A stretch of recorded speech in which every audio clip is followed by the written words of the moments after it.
नमस्ते विद्यार्थी मित्रों। कक्षा 12वीं में हिंदी में हम बात करेंगे आज पुस्तक समीक्षा पर। हमारी पाठ्य पुस्तक अभिव्यक्ति और माध्यम, जिसके अंदर ये नया पाठ है पुस्तक समीक्षा। पुस्तक समीक्षा का सीधा अर्थ होता है कि पुस्तक की समीक्षा करना, पुस्तक के बारे में आपको क्या लगा, अच्छा बुरा या जो भी है, समाज को कोई संदेश देता है कि नहीं, और ये पुस्तक पढ़ने के बाद आप लोगों को क्या कहना चाहते हैं इस पुस्तक के बारे में, आदि पूरी जानकारी जो पुस्तक समीक्षा में आती है। हम आपको आज यही बात करेंगे कि पुस्तक समीक्षा में जब परीक्षा को ध्यान में रख करके हम बात करें तो पुस्तक समीक्षा का प्रश्न 5 अंक का होता है, जिसके अंदर हमें किन बातों को ध्यान में रख करके पुस्तक समीक्षा करनी है। आमतौर पर यही सवाल होता है कि आपको कोई मनपसंद है या आपने कोई पढ़ी है ऐसी पुस्तक की समीक्षा कीजिए। तो सामान्य रूप से हम सब किताबें तो पढ़ते ही हैं, चाहे सोशल मीडिया का काफ़ी उपयोग ज़्यादा करते हो, टेलीफोन, मोबाइल वगैरह जो भी है, कंप्यूटर, इंटरनेट, लेकिन फिर भी पुस्तक की एक अपनी अहमियत है। पुस्तक को एक हमारे जिंदा और मरते दम तक साथ देने वाले साथी कहा गया है, और इसका कारण सिर्फ और सिर्फ यही है कि पुस्तकें हमें ज्ञान देती है। पुस्तक ज्ञान का भंडार है।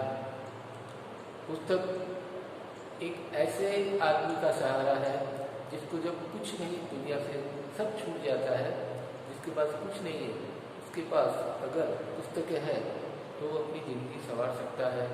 पुस्तकों में से ऐसा ज्ञान मिलता है कि एक मरने वाला आदमी भी उसमें जीने की कोई उम्मीद जागती है और वो कुछ बन पाता है, अपना ज़िंदगी, अपना जीवन जो है वो संवार सकता है, सुधार सकता है।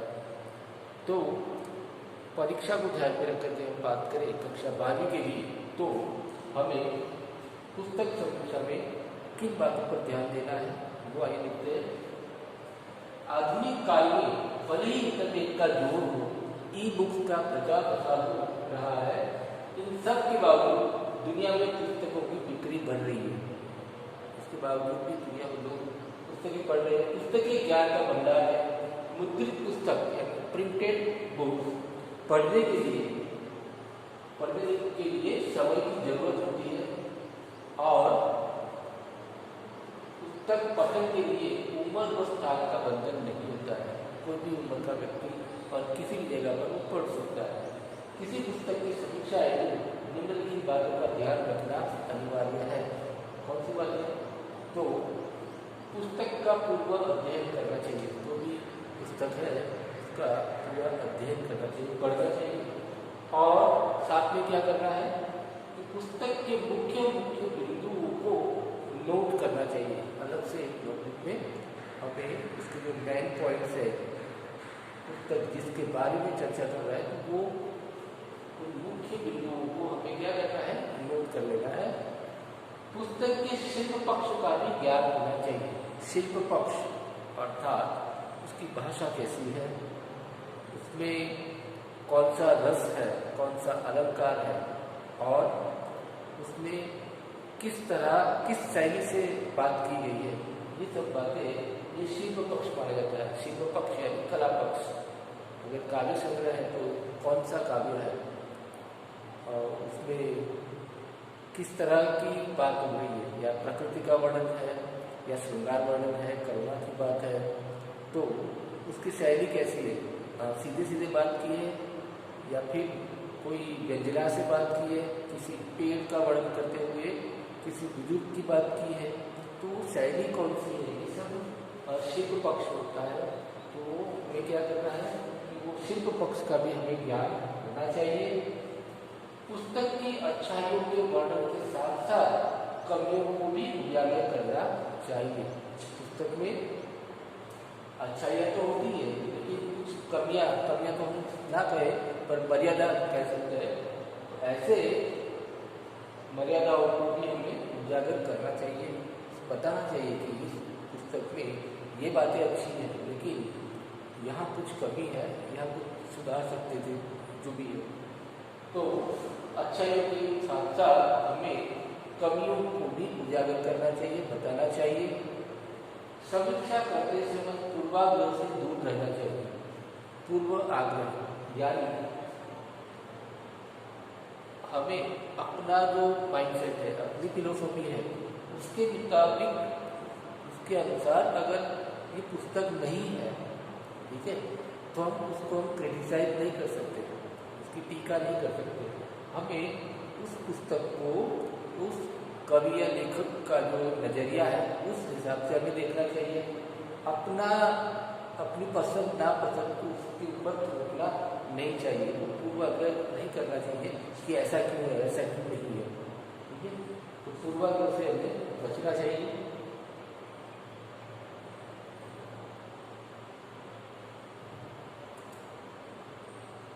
अब ये फॉर्मेट है कि हम पुस्तक समीक्षा करेंगे तो किस तरह से करेंगे।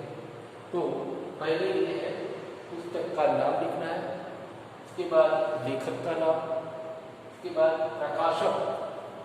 प्रकाशक का नाम और प्रकाशक स्थल, पब्लिशर का नाम और पब्लिशर प्लेस जो उसका नाम, फिर प्रकाशन वर्ष कब पब्लिश हुई, उसके बाद आवृत्ति, पहली आवृत्ति, दूसरी, वो फिर ISBN नंबर, ये भी अहम है।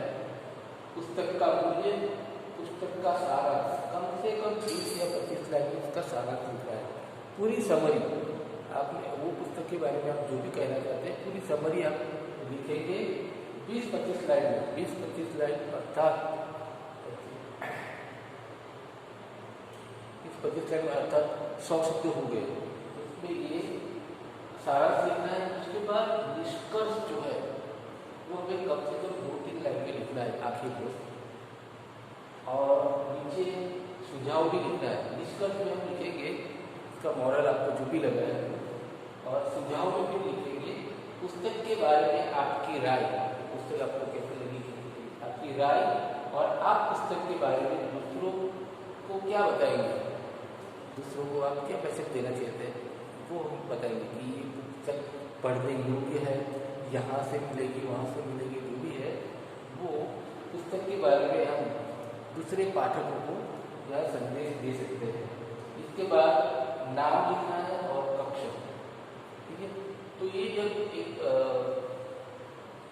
बाजू की बोर्ड एग्जाम को ध्यान में रख करके ये बात हम लिखी कि इस प्रकार हमें पुस्तक की समीक्षा करनी चाहिए। आइए अब एक उदाहरण देख लेते हैं कि पुस्तक की समीक्षा किस तरह से की जाती है।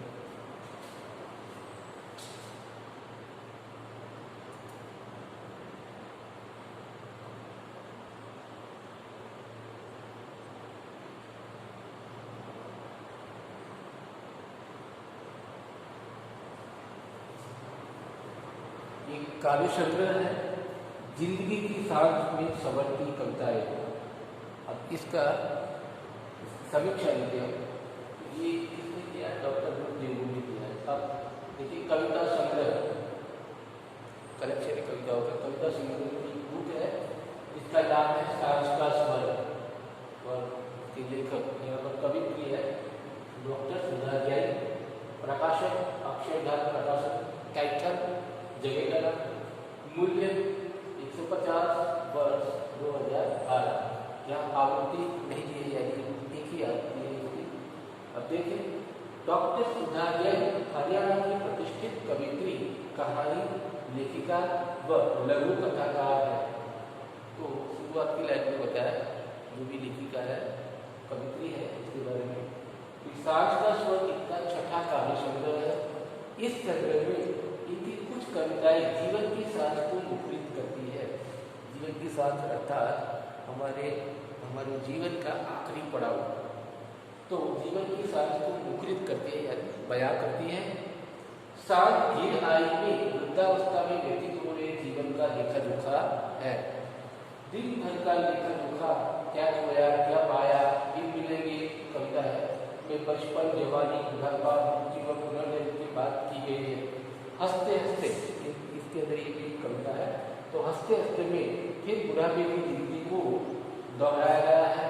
बिस्तर में सिमट गई जिंदगी, किताब में खो गई जिंदगी, भीतर की आंखें में बुजुर्गों की गहरी नशा का वर्णन है। वे बाहर से अशक्त दिखाई देते हैं और भीतर की आंखों से ही संसार का अवलोकन कर सकते हैं। भीतर की खुल गई आंखें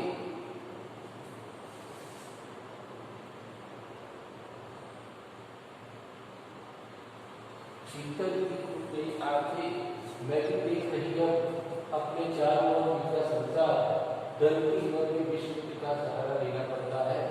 पुरानी फाइलों में मुझे पत्र पढ़े, कितनी घटनाएं, कितने लोग, कितने नाम, विश्व के अंधेरे में कोई टिका उठे, विश्व का कोहरा। ये सब कविताओं के नाम है बीच में। तो डॉक्टर सुधा जैन ने इस संग्रह की कई कविताओं में नारी के स्वर को तरजीह दी है, उनको मुद्रित किया है। घर बाहर के बीच पिसती औरत कविता में, घर बाहर के बीच पिसती औरत की कविता है। कविता में नौकरी करने वाली औरतों की तकलीफ दे जिंदगी का लेखा जोखा है। सुबह 5 बजे मुझे उठती, घर संभालती, चाय नाश्ता खाना बनाती, बच्चे स्कूल भेजती, पति को ऑफिस भेज, भागती दौड़ती, अपने दफ्तर पहुंचती, बॉस की डांट सुनती, रोज ही देर हो जाती। औरत आज भी सुरक्षित नहीं है, आज भी सुरक्षित नहीं। औरत इतनी शिक्षा, इतने ऊंचे ऊंचे अहदों पर पहुंचने के बाद माँ की आंखें दफ्तर से लौटने वाली जवान बेटी को खोज रही है आंखें। भीड़ में अपनी बेटी लौटी नहीं दफ्तर से। तो ये सब कविताओं के बारे में बात की गई है।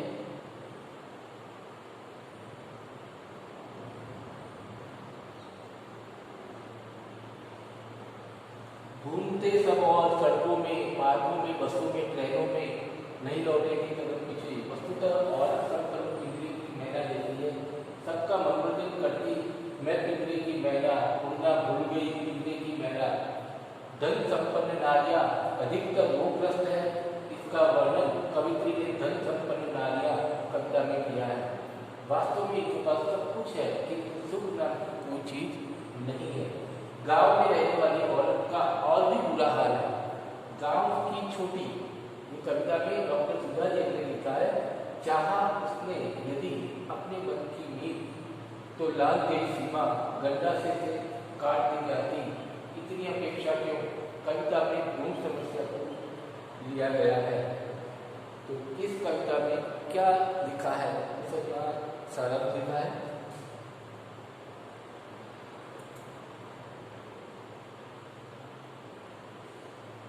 डॉक्टर सुधा जैन ने आज के मशीनी युग का वर्णन इस प्रकार किया है। मशीनी युग में जीते जीते मशीनवत हो गए हम, मशीनों का युग। विदेशी माल की बर्फला करते हुए कविता लिखा है, बाजार भर गए विदेशी माल से, लोग चीनी जापानी बनी चीजें, कहाँ खो गया अपना देश।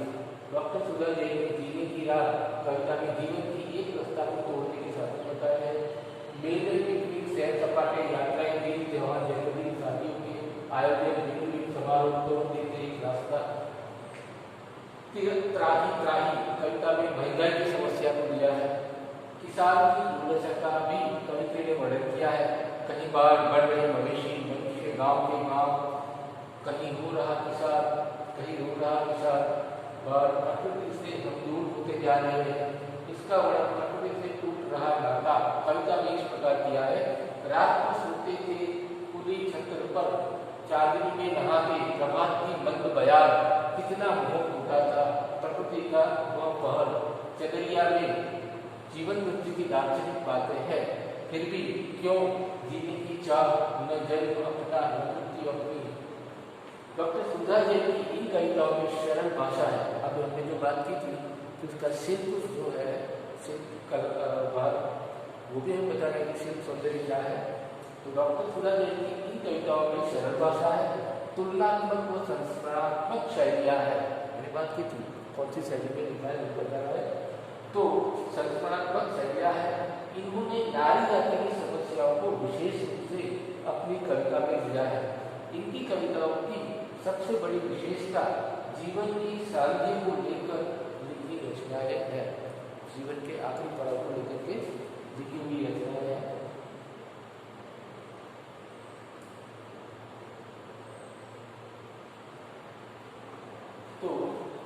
डॉक्टर सुधा जैन को अच्छी वस्तुकीय कविताओं के लिए साधुवाद, विसंगति, विडंबना और डॉक्टर गुप्तदास।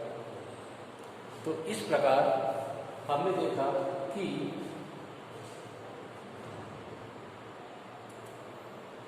पुस्तक समीक्षा हमें करनी है तो इन बातों को ध्यान में रखना है, और इस तरह से अगर लिखेंगे तो उसमें स्पष्टता होनी चाहिए, कोई अपना पूर्वाग्रह उसमें नहीं डालना है। जो है जिस तरह से उस तरह से आपको उसकी समरी लिखनी है, और फिर उसका शिल्प सौंदर्य क्या है वो बताना है, और हम निष्कर्ष लिख सकते हैं कि हमें ये अच्छा लगा और आपको भी पढ़ना चाहिए, जो भी सुझाव देना चाहिए, ये अंत में हमें लिखना चाहिए। तो इस प्रकार आज हमने बात की पुस्तक समीक्षा पर। आपसे रिक्वेस्ट है कि आप हमारी पाठ्य पुस्तक जो है अभिव्यक्ति और माध्यम, उसमें से या फिर दूसरे किसी रिसोर्सेज से आप एक उदाहरण इसका लिखे पुस्तक समीक्षा का। धन्यवाद।